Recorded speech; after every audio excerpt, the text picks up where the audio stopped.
Steve Palumbo here for a very special edition of Live With. We are here in Stamford, Connecticut at the WWE headquarters, and it is my distinct honor to be able to interview a good friend, a WWE superstar, a person who is of very special importance to the world of professional wrestling.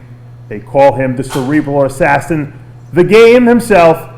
Welcome, Triple H. How you doing, man? Good talking to you. We actually get to talk on camera now. On camera, yeah. We've been talking about doing this for a long time, but now we're finally here, so it's nice. For people might wonder why your face is so sucked out. Tell everyone what you're doing today. Well, we're here today in our warehouse, and we're going to do a photo shoot with Per Bernal. That we're a month out from WrestleMania. Where obviously I had dieted down to get in shape for WrestleMania. We're a little bit past a month after that, and I stayed on my diet, and Steph wanted to try to get a little bit leaner after that and get in a little bit better shape. Steph's going to turn 40 this year, and I think it is the big 4-0. It's this year, yeah. She's very excited about it, actually. It's funny, most people hate, turning 40 is like a terrible thing. She's already telling people she's 40. Like, if anybody will ask, she'll say, I'm 40. Like, she's excited about it. I like 40, but I didn't like 41. Yeah, maybe that's what'll happen. But, she's excited about it. But I think she just wanted to try to get in the best shape she'd ever been in. So we thought, well, we'll take another month for that. So we scheduled this photo shoot with Per Bernal. It'll be part for Muscle and Fitness, part for Tap Out and for WWE use and everything. So it'll be a lot of fun. We're gonna just do some workout shots and some boxing and different kind of stuff that we use to get in shape for this year. But with Joe DeFranco, who you train with Joe DeFranco, will be here. Joe DeFranco's Steph and I have worked with him for 5 years now, I guess. Joe totally revamp the way I train, and I gotta say one thing, because people don't know about Joe DeFranco. Joe DeFranco comes to your house at 11 o'clock at night. Yeah. Because you guys have such a busy schedule between the WWE responsibilities, your 3 daughters. Yeah. You train at 11 o'clock at night. Yeah, so it's actually become a thing. It's funny, we just started putting it out there that way. You do stuff on the internet, right? You do silly things, and we would post clips as we were getting ready for stuff or training or whatever, and we started tagging them #midnight workouts, because we just realized, like, everybody was questioning, like, why do you train at midnight? Like, you always put up these things at midnight. Sure. And so we started saying #midnight workouts, and it's become a thing. Like, Steph's responsibility now as the chief brand officer for WWE. She does all these interviews just all over the globe, and it's one of the things she gets asked about the most, and they show clips off of, like, Twitter or whatever, but they'll say, like, so tell us about the midnight workouts, and Joe, as crazy as it sounds, when I first I'll just go back in time. For me, I'm one of those people that if I pick a goal of something I want to do, then I just go and I research it, and I'll do a lot of research on it, and then I try to find the best person to help me get there, right? I did that with you years ago, not to blow smoke at you because you're doing this interview. Blow it. But so, when I was looking to get leaner, and I was, it's getting older in my career, I couldn't just not eat carbs for 2 days and get abs. I was starting to look like, I'm getting fat. And so I really wanted to change my diet and change everything I was doing. I started researching, and the stuff I kept coming back to, and I had tried a couple other guys, but the stuff I kept coming back to that made the most sense to me, and the guy that was getting the most rep, and I was seeing with people coming in shape all the time, was you. And then I reached out to you one day, and we started working together. Same with Joe. When I got to a point in towards the end of my career, my body was beat up. I was, it'd take me 15 minutes to stand up straight in the morning. My knees were killing me. If I'd squat, for 3 days, I could hardly walk. It was a mess, right? And stuff was breaking down. I'd had a lot of injuries, and they were starting to pile up, and it just didn't feel good. And I realized that some of it for me was just the way I was training. I was just bodybuilding. It was just function. It wasn't functional from an athletic standpoint. It was just for a look, right? And while that was good at a certain point in time, with WWE, we're sports entertainment, but it's basically physically demanding. Yeah, you get in a car crash every night, in some way. And I needed to change that. I needed to train more like an athlete. I needed to revamp what I was doing. I did a ton of research. Joe kept coming up top of the list as the guy to talk to. I called Joe, and when I spoke to Joe, I was looking for somebody that was in my area because he was in Jersey and I was in Connecticut. I was looking for somebody close to me that he could recommend that maybe could help me. And he said, well, let me come and meet with you so we can get more in depth into what exactly you're thinking and looking for, and I can, ask you much deeper questions. And we got together, and when we left, at that point in time, I had just tore my bicep, which was one of the reasons why I was thinking about all this. My arm was still in a sling, and so I wasn't even quite at the point yet where we could start training. And when he left, he said, look, when we're ready, I would like to try to do this with you. Like, I think I can really make a difference for you. I think I can make you feel like you're 20 years old again and make you look better than you ever have in your life. And but I'd like to do it, and we'll start it. And if it works out, great. And if it doesn't work for my schedule or yours, then So he worked all day, and then he would drive up to train at night. He would drive up. How long was the drive from? I don't know. It depends on traffic. New York into Connecticut, right? Crazy. So or Jersey into Connecticut, it can be crazy. So sometimes it's probably about an hour and a half. You'd have to ask him, I guess. But yeah. And so, but it was something he really wanted to do. And once we started working together, like, we just kind of hit it off and became friends. And Joe's worked with us ever since. And so he comes up a couple of days a week, and then on the other days he writes programs for us. We do it on our own. When I'm on the road, I take his programs with me. I do them on the road, it's made all the difference in the world. I think, look-wise and all that, I think I'm in better shape than I've ever been, but physically, I think I'm a better athlete than I've ever been. Now, also, don't forget, and you pointed this out to me, that when you don't wrestle every weekend, you get rusty.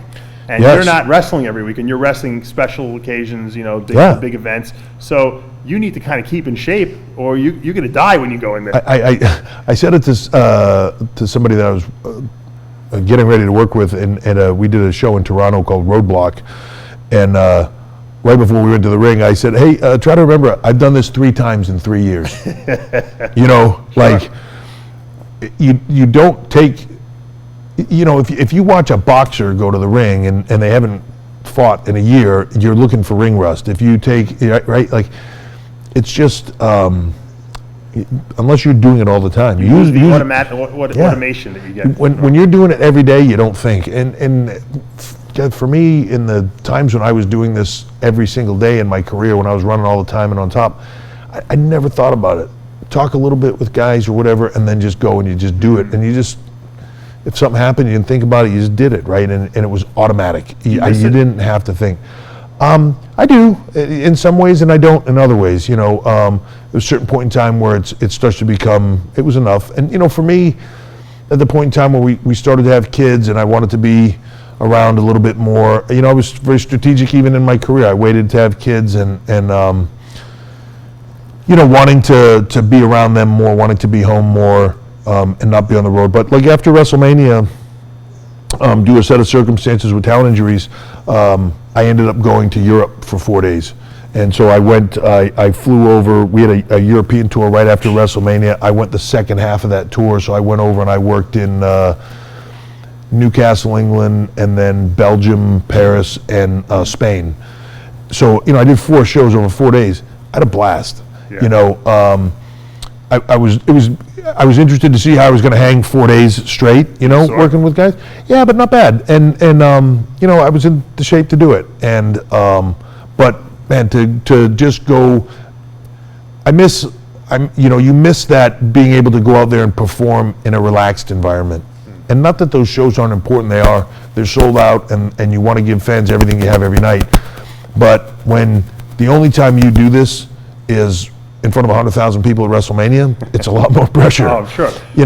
And when you can go to Spain or to Paris and step in the ring and it's sold out, but I don't have time constraints, I don't have to worry about, you just don't have to worry about it. You can go and have fun. And when you can go and have fun and just entertain people, man, that's the best part. And so that part I missed. And then the camaraderie of just, I'm on the road now, but I'm on the road in a business capacity, as opposed to being on the road and just being a talent and, Show up, do your thing, and leave. Yeah, show up, hang out with the boys, laugh, do your gig, talk about it afterwards, have a good time, get on the bus, go to the hotel, eat with the boys. It's being on the road's like being a part of a big family. You know what I mean? And it's a very tight knit group, and there's you miss that part of it. Sure.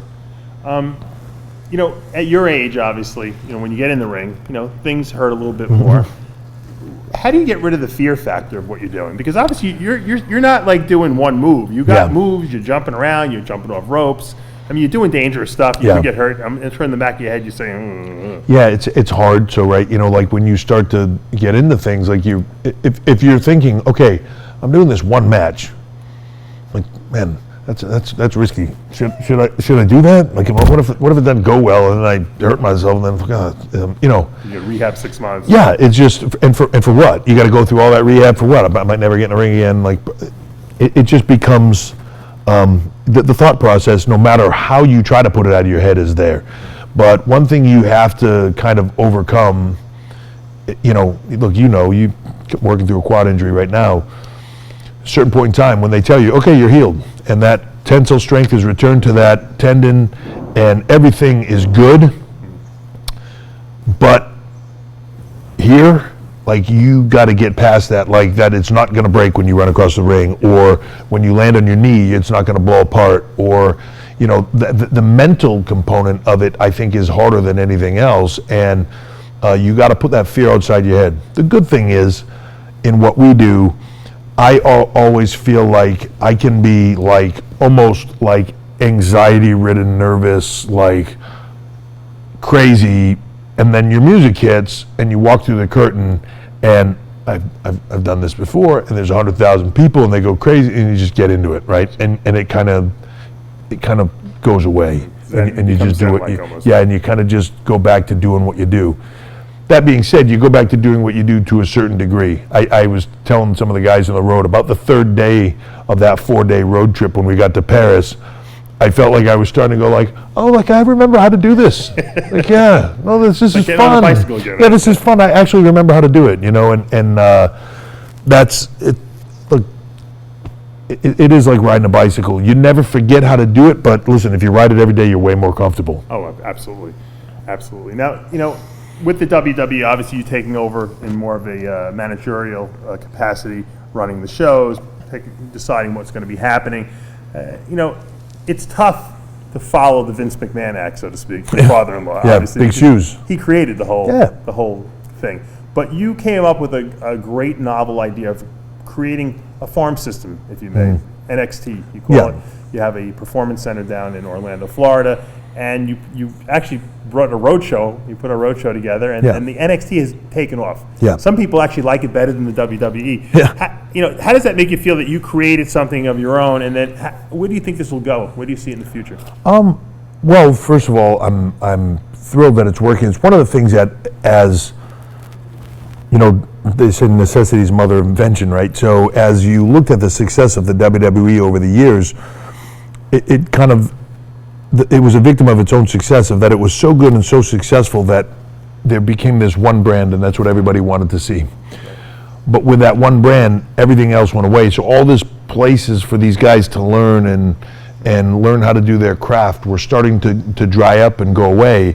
There were still the places for them to go do things, but to learn how to do it in the right way, the way you want them to do it, was starting to go away. So we needed to have this system, and it was the one thing that we weren't creating. We had all these business models for how to make the WWE bigger, but then if you said, but how are you going to get talent 10 years from now?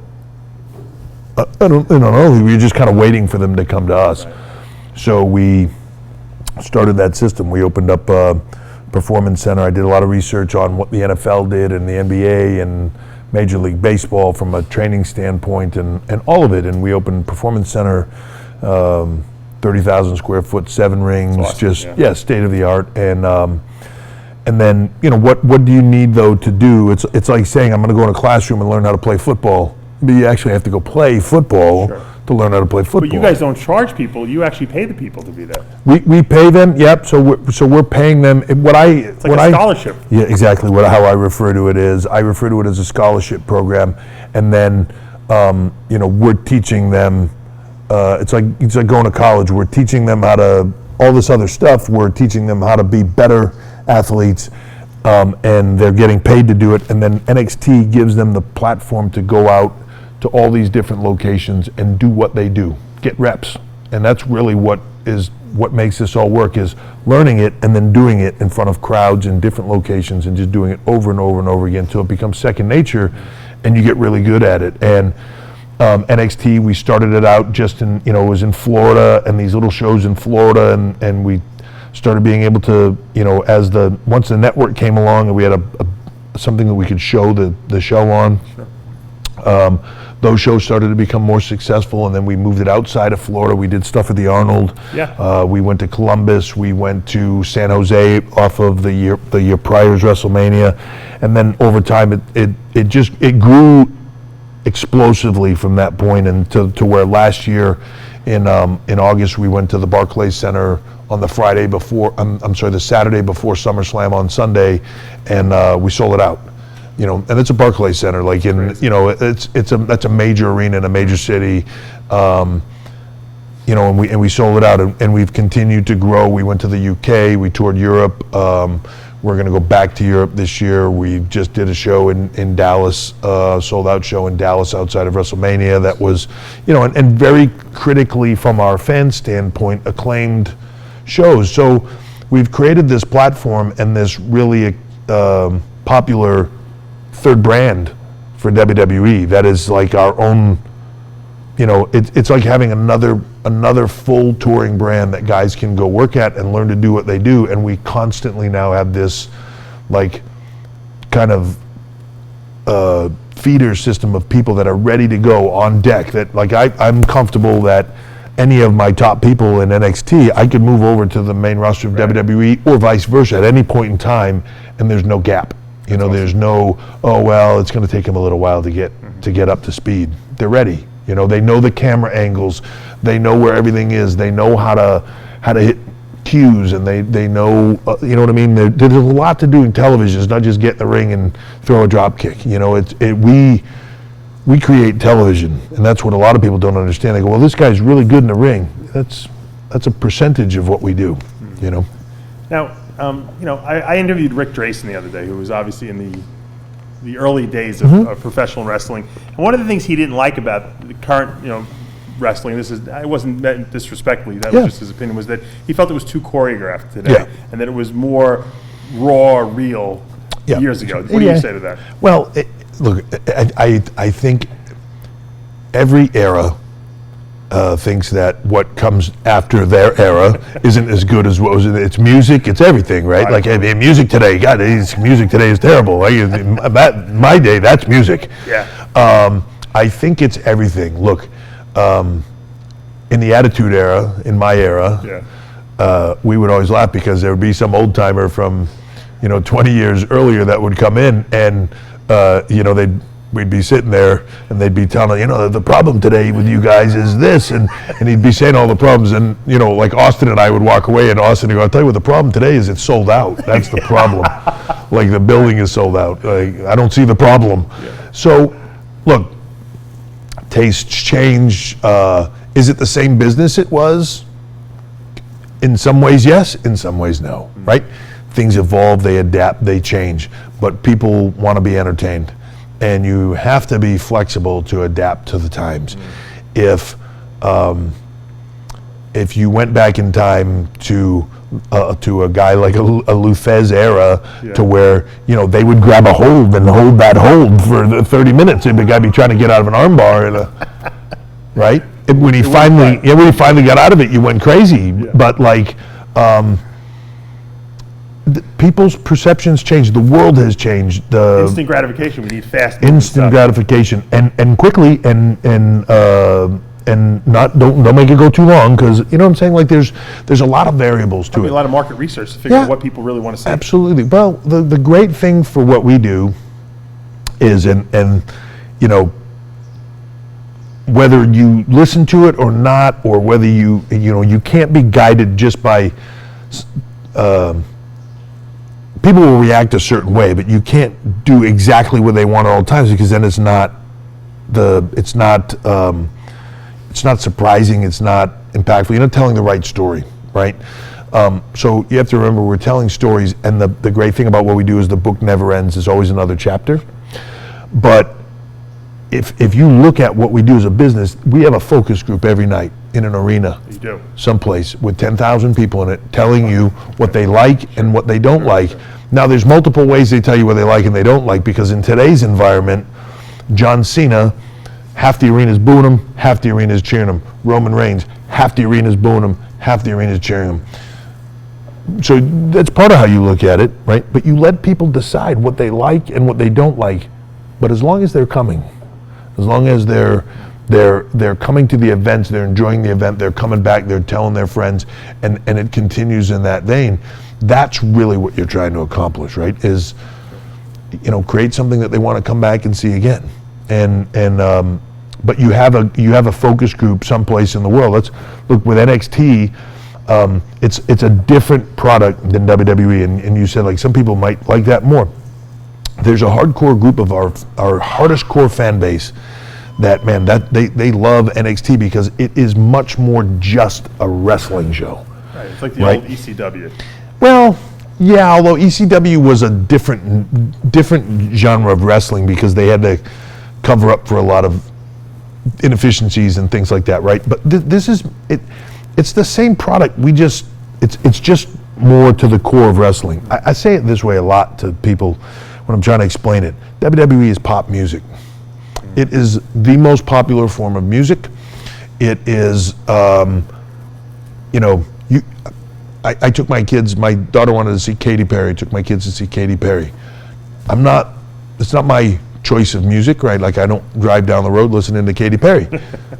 I don't dislike it, but I went to the show, it was phenomenal. Like, I mean, unbelievable show. I could not leave there and say to anybody in any way, I don't go see that, right? Even though it's not my type of music. But then there's, but that music hits the biggest swath of people that there is. The most people watch that of anybody. It hits just about everybody. And then you have like hard rock or heavy metal or punk or hardcore rap or these things that are, yeah, but those are niches, right? And there's a certain core group of people that while they might go to that Katy Perry concert and enjoy it and all that stuff, man, if you took them to a Motorhead concert, it's the greatest thing they've ever been through in their life, right? So I say NXT, we have a hardcore fan base that no matter what we do, they love wrestling. I super serve that hardcore fan base with NXT. Makes sense. Right? And I give them something that they are desperate to see, and I give it to them in just a slightly different way, and then I just listen to what they tell me when we try something. We try stuff there all the time. Like experimentation. That's what the thing is, a petri dish too, right? To try little things that sometimes I don't even know if they know we're trying. I try a different camera technique. I try a new camera. I try LED ring skirts. I try camera post cameras that they end up on the main roster. Wow. But we try them and then we see if they it's like work. The instant replay in football worked its way in there. You see what works and what doesn't, and then we put it where it needs to be. Let's talk a little bit about your supplementation and how your nutrition. Obviously, I have a big part in that. And putting aside my relationship with you, I know you guys, you and Steph and the family love to use the Species nutrition line of products, and I just wanted, I wanted to get your take because I'm always espousing to people that quality is what we want to put in our body. We're a sports car. You don't put low-grade gas in a sports car. What's important when you look for a supplement, and why do you use the Species line of products? Well, exactly for that. Like look, when you first expressed to me, as we started to get into the diet, it was, you never said, here, use my products. But what you did say was you need to use the highest quality. And there's a lot of stuff out there. You don't know who makes what. You don't know where it's made. You don't know what's in. Right? I want to say you don't know what's in it. You do, but like a lot of it is gimmick. A lot of it is just people protein blends and all these terminologies that sound really great. We're gonna delay the absorption, time release delayed absorption of these proteins and stuff. Like you were the one that told me, like, yeah, like just put some fat in there, cut down the digestion time, and you do that without taking in inferior protein. You know, I'm not a big gimmick person in that sense. So like when somebody explains something to me from a science standpoint and I can read between the lines of the hype and the real, and right, I do research, and even if it was something you told me, I'm going to read about it a little bit and go like, yeah, Dave's right. Like, you know, so that was the point. And then it just, as you said that, you said, look, here's the protein powder I do. And that's, it's, you know, it's pure, it's this, it's that. You try it, it works, right? And you start to go down that road and you find something that works and then you stick with it. Look, I like the taste of the stuff. I like the quality of it. I don't have problems with it. I don't, you know what I mean, like digestion wise or anything. And I'm very basic. I don't use any, I've never been that way as a supplement guy. I've never been like, I don't like, you're a big anti-stimulant, right, you know, guy for fat burners and stuff. I don't like any of that stuff. You know, like to me, all the stimulant fat burners just, they make me jittery and I can't function on them. The most I do is coffee, and I only started doing that a few years ago just because of the hours. But it just all made right. It made sense to me from that standpoint, and the quality was good. So look, that I've used it, I love it, and I've stuck with it since then. You know, some people say to me, "Well, what's the big deal? It's only you got 3 more grams of protein per serving."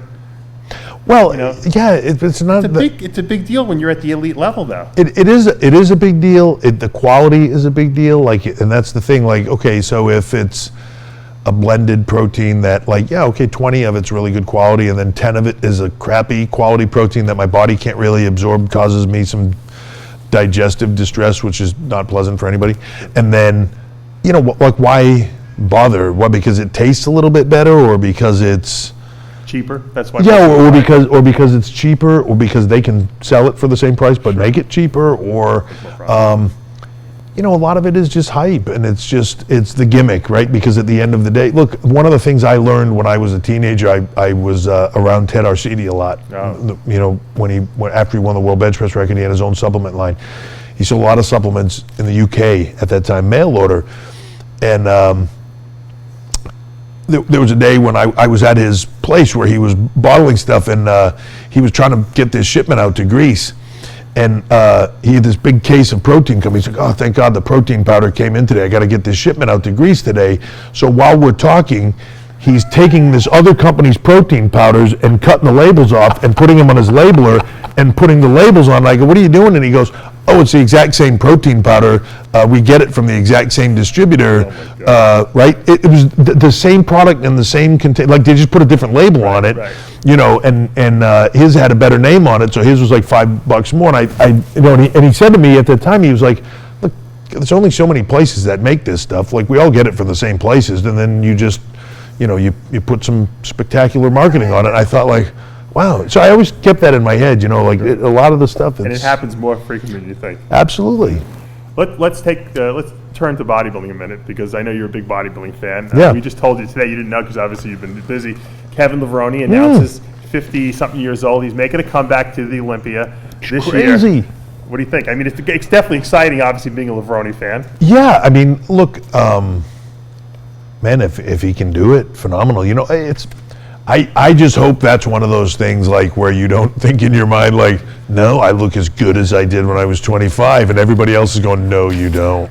You know? I showed you a picture of him earlier. No, I was going to say, if that picture is legit, yeah. Wow.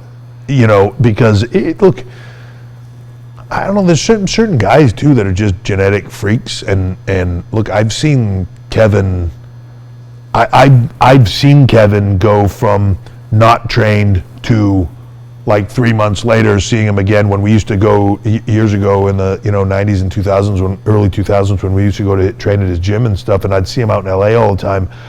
I remember there was one time where I saw him, I can't remember what he had done, but I think he might have made a movie or had surgery or something, but he had lost a ton. He was really slim. Acting, yeah, and then I saw him like 3 months later, and I was like, oh my God, and he had like cellophane skin, and he was just crazy, and like genetically, and his waist was like this big, and genetically, if he can do that, holy cow! I mean, can he win the Olympia in your mind? Do you think? And sometimes I look at the guys today, and I think like, geez, if you go back in time to Flex Wheeler and Kevin Levrone and Dillette and Cormier and all those guys in that time frame, I think a lot of those guys could have been Mr. Olympia today. Yeah. It's hard to say that they couldn't. Man, the physiques were unbelievable, and I think the shape in some way was better. And that's not to knock anybody today, but genetics are a crazy thing. And when you're talking apples and oranges. So take Phil Heath, and he's phenomenal, but you stick him up against, until you see him side by side with Levrone, or you see him side by side with Sean Ray, or you see him side by side with Flex Wheeler. It's hard to say. These are these dream matchups that we always think of that you want to see, like you want to see in a boxing, or you want to see Muhammad Ali and Rocky Marciano, but you can never do it because they're from different eras. Yeah. But Levrone is making almost that dream matchup possible. Yeah. And if he does come back and win the Olympia, is it the greatest sports accomplishment at an older age in any sport? Obviously, George Foreman won it, I think, at 46, the world title. George Foreman, Bernard Hopkins, I mean.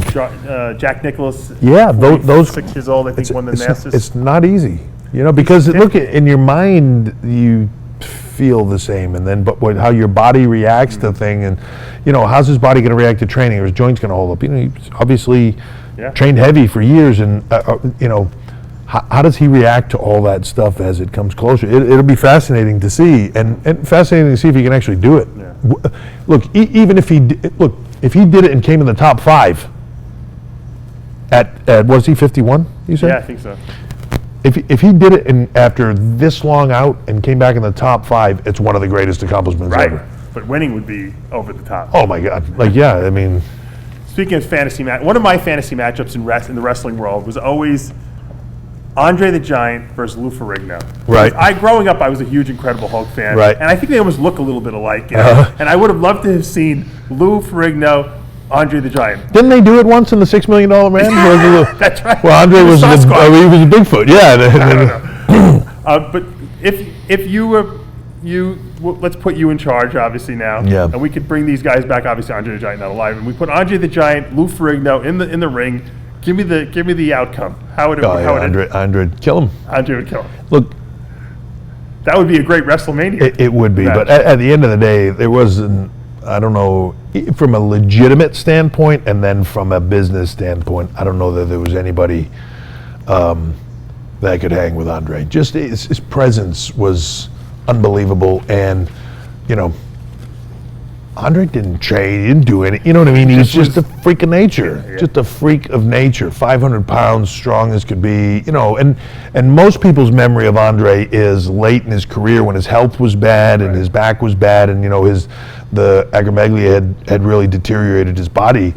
But you go back to when he was younger. If you go back and you watch videos of him from... I watched it on your YouTube channel, on the WWE YouTube channel. Amazing. Yeah, I mean, it's... any of that stuff that you can see there, WWE YouTube channel, WWE Network, any of that stuff where you see younger Andre the Giant, when he was, athletic and could move and was probably more in the 400-pound range, 450 range. Yeah, I mean, there's stories of guys...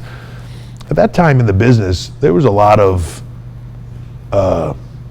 bravado around who was legitimately the toughest guy in the business, right? And you had a lot of ex-NFL guys.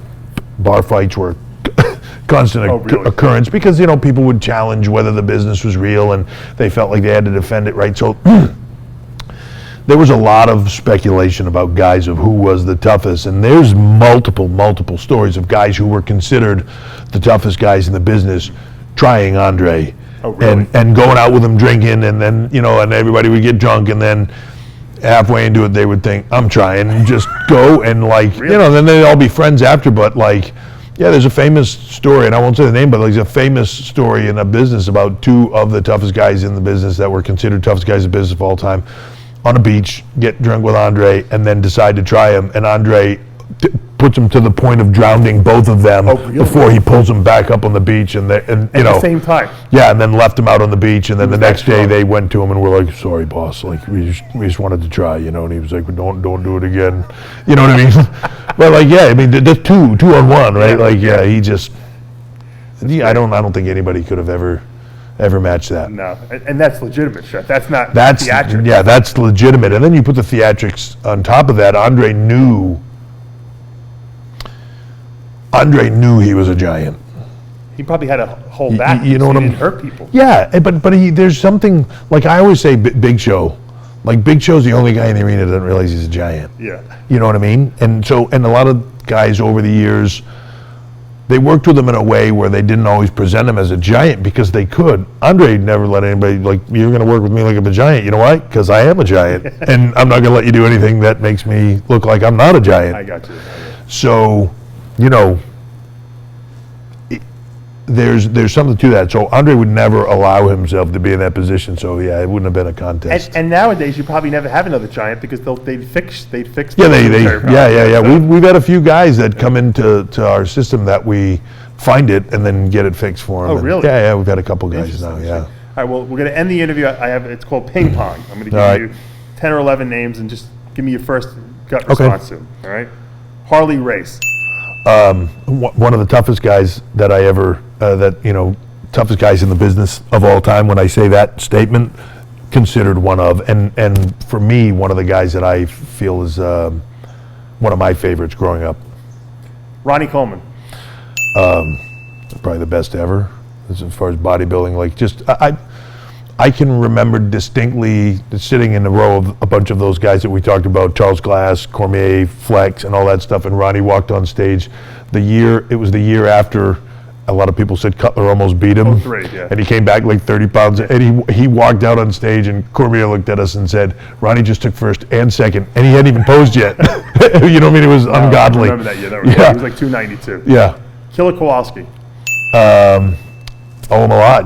I'm here because I went to his school with a dream, and he said, "Come on in."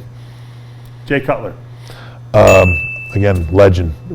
I think a smart guy too. Like one of the guys that I feel like kind of, look, I don't know where he is now, but like I feel like kind of parlayed the bodybuilding into a business.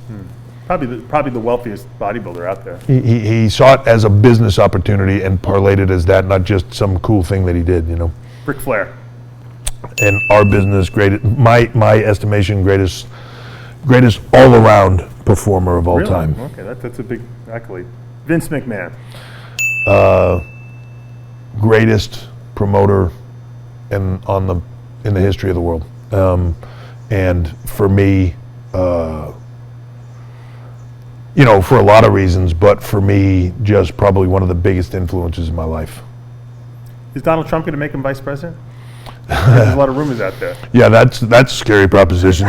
Donald Trump become president. I don't know. Just don't make him his. Vince one heartbeat away from the presidency. Yeah, don't make him his head of media or anything. Then you'll never get away with anything. Yeah. Muhammad Ali. Probably one of the most influential people of an entire generation, both as an athlete and politically. Yeah, politically, and just as a human being in some ways, right? Like standing up for his beliefs and all those things. I think one of those guys for me, like I find it hard to put hero tags on people for me, but he would be somebody that I would really admire. Shawn Michaels. Greatest in-ring performer in the history of our business. Why is that? Interesting you say that. Man, I've worked with Shawn as much as anybody, with the exception of maybe The Rock. Could just do anything at any point in time, and just when he wanted to be good, just there was nobody that could touch him. And when he wanted to to prove to you that he was not going to be good, he could do that too. Like he just, one of my favorite guys, our friendship aside, because he's, probably my best friend, but our friendship aside, one of my favorite guys to both perform with on my side, do DX or whatever, and also one of my favorite guys to perform against, be on the opposite side of the ring against, because, you know, we also just knew each other so well that, like, I didn't even need to. I've wrestled him before for damn near an hour and never even spoke to him before we went to the ring. You know, great. Arnold Schwarzenegger. So again, I'll use the term hero and an idol for me. You know, again, it's hard to put a factor or a pin on what he was great at. Right? Greatest bodybuilder, greatest you know, entertainer from a highest paid movie star standpoint. Created almost the whole genre of the movie industry by himself at a certain point in time, along with Stallone maybe, and a couple other guys that kind of came in off of that, yeah. And then political, and just one of the smartest, and having him now, I can say, you know, I can say Arnold's a friend, and I could say that we have a relationship where I feel like I know him enough to say, like, one of the smartest guys I know, from a standpoint of, it's one thing to know something, it's one thing to have the knowledge, it's another thing what you do with it, right? So you can be smart all day long, do nothing with it, doesn't mean anything. It's like, what's the application of that knowledge is really, that's being intelligent. Arnold applies it. Yeah, just to say, here's what I want to do with my life, from a place that it was unthinkable to end up where he ended up. And to just say, like, you can look back at things he said when he was a teenager and say, here's what I'm going to do, bang, bang, bang, bang, bang, to almost to where he is now, right? And here's how I'm going to do it, and just did it. Like, you can. That's one of the things to me. Like, he's an example for me of the difference between having a dream and having a goal, and a dream is just something that you think about doing, and a goal is something that you put a plan of action into place and you go to try to achieve that goal. He had goals, and he achieved all those goals. But that was a life lesson for me, you know, growing up, getting into going into the gym. And a lot of people will say, oh, I was a bodybuilder early, and, you know, before I got into wrestling. I was a wrestling fan that went to the gym to get into wrestling. I bodybuilded as part of that goal setting. To what motivated me to train year after year was to compete in these bodybuilding shows that helped me improve my physique to get me to where I wanted to be at the end of the day. But a lot of those things I feel like I learned by reading stuff that Arnold had written. I took a lot of that to heart, and the things that he said about, you know, when you read Education of a Bodybuilder, the things that he put out there and said and how he did them, it was an example to me. And he and I have talked a lot about the gym teaching you what you needed to learn out of life, which is the harder you work, the more you get. You set a plan. You can't just go to the gym and train every day and then one day you just look like $1 million, right? Sure. You have to plan your diet. You have to plan your workouts. You have to plan your rest days. There's a lot of planning and goal setting and accomplishing along the way to getting to where you want to be. I say it all the time. The gym taught me everything I needed to know about how to be successful in life. But Arnold helped explain what I was learning as I was in there training, because he had already done it. Good point. Final person, one sentence you get. No explanation. Okay. One sentence. Stephanie McMahon. Love of my life. There you go. Yeah. Doesn't get better than that. No. Thank you. Thank you, man. I thought you were going to say Dave Palumbo. So like you were going my ego can't handle that. So you want me to put you over for the last 5 minutes? My ego couldn't handle that, but it was great talking to you. And Thanks. You know, we're looking forward to seeing these pictures. Hopefully, Johnny can insert the final pair banal pictures. Yeah. We'll get you some of these photos in here, and hopefully they come out great. But look, you know, for anybody that's looking at this now, go back and look at WrestleMania. And the photos, I've said it from here now, like, I'll go back, you'd have to go back really early in my career to find me in better shape than I was this year for Mania. And to me, I have a team of people that help me do that deserve a lot of credit for that. You, from a nutrition standpoint and supplement standpoint, Joe DeFranco from my training standpoint, Adam Kohlberg is a guy that I work with from boxing. I use boxing a lot because I can't stand to do like cardio too much. So I do that a lot for especially to increase my cardio conditioning. And then Derlin Castro, who's my chiro and ART guy, which another guy who drives up to see another guy that luckily for me drives up to see me sometimes at 10 o'clock at night. And but there's one thing that you do all this stuff and you're beating yourself up a lot, and to keep you straight and to keep you recovered and to keep you healthy, Derlin's the guy that he patches me up all the time when he walks in, and I'm like, I don't know what's going on with my neck. He fixes it. Once again, it's all about a plan of action, and you got that plan of action down pat, and that's what it's all about, guys. A plan of action. And it was great here talking with Triple H today here at the WWE headquarters. For now, I'm Dave Palumbo. We'll see you next time.